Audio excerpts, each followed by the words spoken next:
चलिए बच्चों, आज हम लोग कक्षा 7वीं विषय विज्ञान के अंतर्गत अध्याय 5 मापन देखेंगे। और मापन में अगले क्रम में हम लोग बात करेंगे मापन की शुद्धता। तो आज हम लोग मापन की शुद्धता कैसे मापी जाती है उसके बारे में देखेंगे, और किस किस उपकरण से मापन की शुद्धता को चेक किया जाता है इसके बारे में भी देखेंगे। तो यहाँ पर दिया गया है, देख सकते हैं 5.4 मापन की शुद्धता।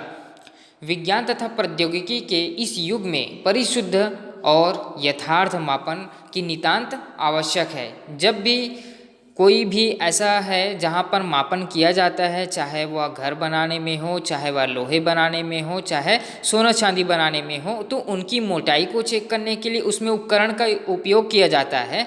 तो वो क्या है, आज के जो युग है, विज्ञान का युग है, जिसमें हम लोग इस प्रौद्योगिकी के बारे में और इस टेक्नोलॉजी के दौरान हम लोग क्या करते हैं, मापन के लिए उस उपकरण का उपयोग करते हैं। उससे हमें उनकी शुद्धता मालूम चलती है।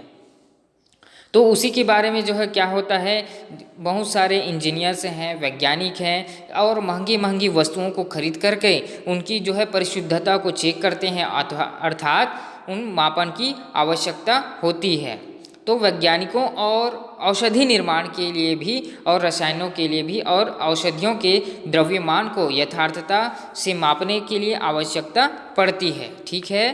कंप्यूटर एवं दूर संचार पद्धति, विद्युत संयंत्रों, रॉकेट, ऑटोमोबाइल्स उद्योग तथा जल एकत्र करने वाले बांधों को बनाने तथा उचित रूप से चलाने के लिए भी बहुत सारे विभिन्न प्रकार के घटक की आकार के बारे में उनकी शुद्धता को चेक करने के लिए क्या किया जाता है, इस उपकरण का उपयोग किया जाता है। किसी भवन के निर्माण में खिड़कियों को बनाने के लिए उनकी शुद्धता यथार्थ मापन आवश्यक होती है, तब जा कर के वो एक्चुअल में मकान बन पाती है और जो है मापन जो है खिड़कियाँ भी बनाई जाती हैं।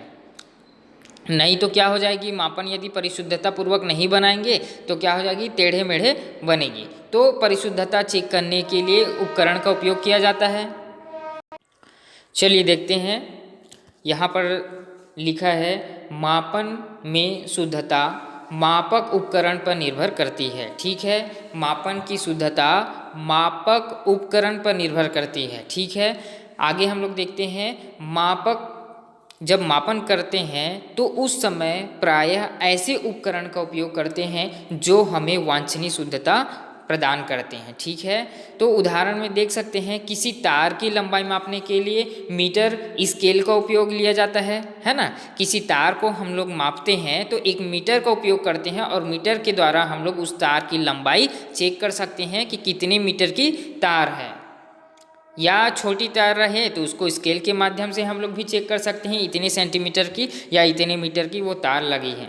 किंतु उसकी मोटाई शुद्धता से मापने के लिए स्क्रू गेज जैसे उपकरण का उपयोग किया जाता है। यदि हमको किसी तार की मोटाई चेक करना है कि कितनी मोटाई की है, तो उनकी जो है शुद्धता पूर्वक चेक करने के लिए स्क्रू गेज का उपयोग किया जाता है।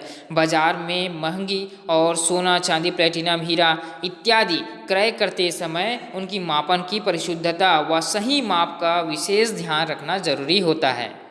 तो इस प्रकार मापन की शुद्धता चेक कर सकते हैं। अब सारणी क्रमांक 5.8 देखेंगे, दूरी समय ग्राफ। चलिए आप सभी बच्चे ग्राफ में देखेंगे कि कार की गति का दूरी और समय हम लोग ज्ञात करेंगे। ठीक है, ग्राफ के माध्यम से हम कार की गति को कैसे मापन कर सकते हैं उसको समझते हैं। ठीक है, एक ग्राफ पेपर लेंगे, यहाँ पर देख सकते हैं चित्र में दिखाई दे रहा है, ग्राफ पेपर लिए हुए हैं, और इस ग्राफ पेपर में दिया गया है, एक तरफ जो है क्या दिया गया है, एक्स अक्ष यहाँ पर दिखाई दे रहा है, एक्स अक्ष, और इधर देखो वाई अक्ष, दो अक्ष यहाँ पर दिखाई दे रहे हैं, एक्स और वाई। ठीक है, और एक्स अक्ष के अनुदिश वाई अक्ष के अनुदिश दूरी को दर्शाएंगे। ठीक है, यहाँ पर देखो ग्राफ में दिखाई दे रहा है, 1 मिनट में 1 सेंटीमीटर की दूरी तय करती है कार, उसी प्रकार 2 मिनट में 2 सेंटीमीटर की गति करती है कार, उसी प्रकार से हम लोग जो है समय का मापन, दूरी का मापन समय के माध्यम से निकाल सकते हैं कि कितने समय में कार कितनी दूरी, कितने किलोमीटर तय कर रही है। तो इस ग्राफ के माध्यम से हम लोग दूरी और समय ज्ञात कर सकते हैं।